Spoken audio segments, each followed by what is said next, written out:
చూసారా, పెద్ద పెద్ద చేపలు సందువాయిళ్ళు.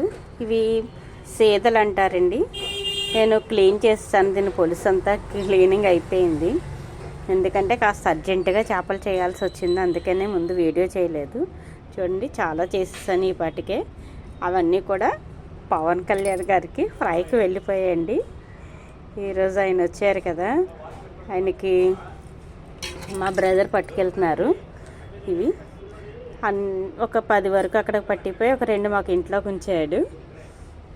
ఇవి రేరండి బాబు, ఇంత పెద్దవి దొరకాలంటే మనకి చాలా కాస్ట్ పడుతుంది. ఇది ఒకటే 1000 రూపాయలు దాటి ఉంటుందండి, పైకే ఉంటుంది, కిందకు ఉండదు. చూపిస్తున్నాను ఎలా ఉన్నాయండి. రేరుగా అప్పుడప్పుడు కొనుక్కోగలుగుతాం, ఇంత పెద్దవి. ఎక్కువ కాస్ట్ పెట్టలేం కదండి. ఓకే అండి, బాయ్.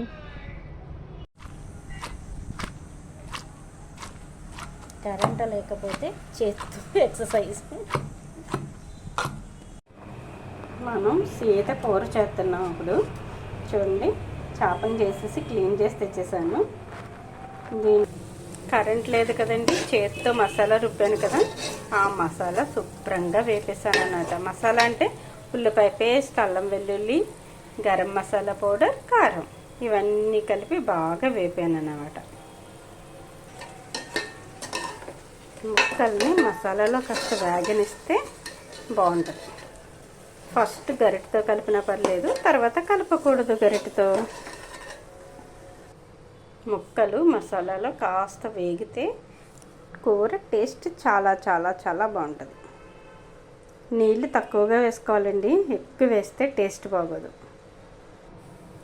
ఇప్పుడు ఇలా మసాలాలో బాగా వేగిన తర్వాత వాటర్ వేసేసుకుందాం. ఎక్కువ వాటర్ వేయొద్దు, ఒక 1/2 గ్లాస్ వాటర్ వేసాను అంతే అండి. ఒక ఫుల్ గ్లాస్ వాటర్ పట్టిందండి ఇలా రావడానికి. ఇలా జస్ట్ ఇలా వస్తే సరిపోద్ది. ఇప్పుడు ఇందులో కూరని బాగా ఉడకనివ్వాలి. ఓకేనండి, కూర రెడీ అయిపోయిందండి. చాలా టేస్టీగా ఉంటుంది.